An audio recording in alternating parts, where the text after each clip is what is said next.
जी। तुम्हें सुबह चपाती करते टाइम या फिर ऑफिस में शाम को टाइम मिलता है तो वो टाइम काम करते करते धम्म देश में सुनती हूँ, तो ये क्या गलत है? जी। जब भी धम्म श्रवण करें, ध्यान रखिए कि पूरा जो ध्यान है हमारा धम्म श्रवण की ओर हो। क्यों? क्योंकि ये दुर्लभ पुण्य है। अगर हम काम करते हैं तो हमारा हो सकता है कि काम करते-करते हमारा जो ध्यान है वो थोड़ा-सा विचलित हो जाए और हमें धम्म उतनी अच्छे से श्रवण करने को नहीं मिले। तो समझिए कि धम्म श्रवण करना एक पुण्य है। आप बहुत बड़ा पुण्य करते हैं। तो बहुत श्रद्धा से के और अपने चित्त को प्रसन्न रख के ही हमको धम्म का लाभ करना है। क्योंकि बार-बार अगर हम धम्म को श्रवण करते हैं तो बहुत कहा भगवान भी कहते हैं कि एक बार भी अगर हम धम्म को हम दूसरी बार भी श्रवण करते हैं, तो दूसरी बार और हमें कुछ और अगर हम श्रवण करते हैं तो और कुछ पता चलता है। तो उसके लिए हमारा चित्त एकाग्र होना बहुत आवश्यक है। तो काम तो अनिवार्य है ही, लेकिन हमारा पुण्य भी तो अनिवार्य है। ऐसा पुण्य जो हमें अपाय से बचाएगा, ऐसा सुगति देगा, ऐसा पुण्य जो हमें निर्वाण देगा। तो उस पुण्य को हमें बहुत श्रद्धा से करना चाहिए। इसलिए जब भी धर्म श्रवण करते हैं, अपने चित्त को प्रसन्न रखिए, श्रद्धा युक्त रखिए और फिर ही हमें धम्म का श्रवण करना है, ताकि उस पुण्य से हमें महत्तम लाभ मिले।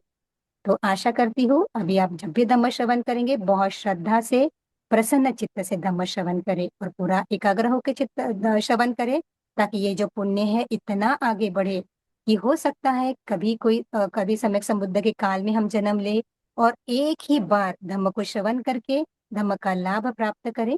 क्यों? क्योंकि हमने वो पुण्य कमाया है जिसे भगवान कहते हैं धम्म श्रवण से मिलने वाला पुण्य। तो बहुत श्रद्धा से, बहुत एकाग्र चित्त से और बहुत प्रसन्नता से धम्म को सुनिए। जी। ये पूछना था कि मैंने कहीं पढ़ा था जो आपने अभी कहा कि सोनभंते जी जो अरहंत थे, उनको गंधकुटी के अंदर ही अपने गंधकुटी में निवास जहाँ भगवान खुद रहते थे, मतलब जो रूम अपन कहते हैं, उसमें उनको जगह दी थी सोने के लिए उस रात। मैंने ये जी। आपने जो बताया वो मैंने कहीं पढ़ा भी था। तो जी। मेरा क्वेश्चन केवल इतना था कि और किसी के बारे में ऐसे सुनने में नहीं आया कि अपनी गंधकुटी में भगवान ने रात बिताने के लिए किसी किसी भी भंते जी को, भिक्षु को कहा हो। तो इनका ऐसा क्या पुण्य था जो इनको ये अवसर, इतना जी। दुर्लभ अवसर है भगवान के साथ रहने का रात भर, तो ये जी। इनको किस पुण्य से मिला होगा? ऐसे ही जिज्ञासा वक्त मुझे एक प्रश्न आया ये, इसलिए आपसे पूछा। जी। जी। तो देखिए भगवान के काल में जो भी होते हैं, भगवान कहते हैं कि जो भी कुछ होता है उसका कारण और परिणाम होता है। तो कारण और परिणाम से ही ये जो भव चक्र है वो शुरू है। और इसी प्रकार से ये जो कुटिकन्न नाम के जो थे उन्होंने भी संकल्प किया था पद्मोत्तर सम्यक संबुद्ध के काल में। जब पद्मोत्तर सम्यक संबुद्ध ये घोषित करते हैं कि ये जो मेरे भिक्षु संघ में ये जो भिक्षु है वो मधुर वाणी में, है ना, जैसे लोगों को लाभ प्राप्त करने ऐसे वाणी में धम्म को बताने वाले में अग्र होंगे। अगर है तो ये जो उपासक होते हैं वो उपासक में ये भाव जागता है कि मुझे भी इस प्रकार से होना है और संकल्प करते हैं। 7 दिन तक महादान करते हैं और अपने निरंतर पुण्य कर्म करते करते ये जो काली उपासिका है उनके गर्भ में आते हैं। तो इनका भी बहुत पुण्य होता है। क्यों? क्योंकि जो काली उपासिका है इसमें देखना चाहिए, काली उपासिका का भी बहुत पुण्य होता है। काली उपासिका भी इस प्रकार से केवल धम्म को सुनने से और मनुष्य से नहीं, अमनुष्य से धम्म सुनने में भी वो सोतापति अवस्था को प्राप्त कर लेती है। और अपने पुत्र से भी ऐसे ही कहती कि मुझे भगवान ने जय बताया है वैसा ही कहिए।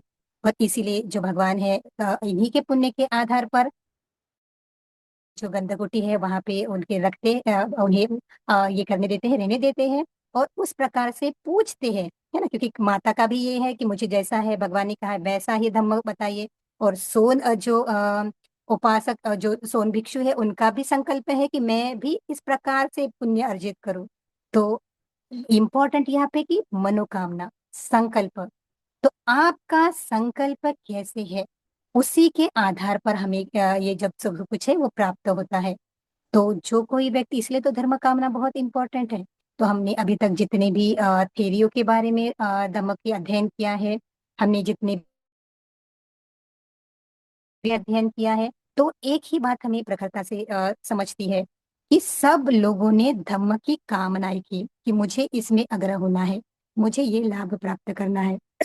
और वैसे ही वो लोगों ने अपने पुण्य कर्म किए। तो इम्पोर्टेंट है आपके चित्त की चेतना क्या है, आपकी धम्म कामना क्या है। तो जिनकी धम्म कामना होती है और वो अपनी धम्म कामना को पूर्ण करने के लिए पुण्य करते हैं, पुण्य तो यही है 10 पुण्य क्रियावत्तु, लेकिन आपके चित्त की चेतना क्या है, उसी के आधार पर हमें फल मिलता है। तो सोन जो थेर थे, उन्होंने भी उसी प्रकार से संकल्प लिया था, उनकी माता ने भी इसी प्रकार से संकल्प लिया था, और उन्हीं के पुण्य के आधार पर उन्हें वो अवसर मिला कि भगवान ने उन्हें अपनी गंधकुटी में रहने की इजाजत दी। तो ये सब कुछ दो महत्वपूर्ण बातों से होता है। एक है हमारे धम्म संकल्प, हमारी धम्म कामनाएं, और दूसरा निरंतर पुण्य कर्म। तो इन्हीं दोनों के आधार पर भगवान ने वो अनुमति दी, क्योंकि भगवान जानते हैं अतीत के बारे में भी, वर्तमान के बारे में भी, और भविष्य के बारे में भी। तो आशा करती हूँ आपके प्रश्न का उत्तर आपको मिल गया होगा। हाँ, वंदा में आइया जी। सुखी अंतु। क्या आज भी कोई व्यक्ति अरहंत बन सकता है, या क्या वर्तमान समय में कोई अरहंत मौजूद है? जी, भगवान के धर्म का जी, जी, जी। भगवान के धर्म का यही तो महत्व है। भगवान कहते हैं कि ये धर्म ऐसा है, आचरण में लाया वो व्यक्ति धर्म का है ना, जो जैसा भगवान ने बताया है वैसा ही अगर धर्म का आचरण करता है और उसके पुण्य भी है, अभी हो गया है, तो वो व्यक्ति धर्म का लाभ करेगा ही करेगा। जो अपने चित्त को पूरा परिशुद्ध करता है वो अरहंत बन जाता है।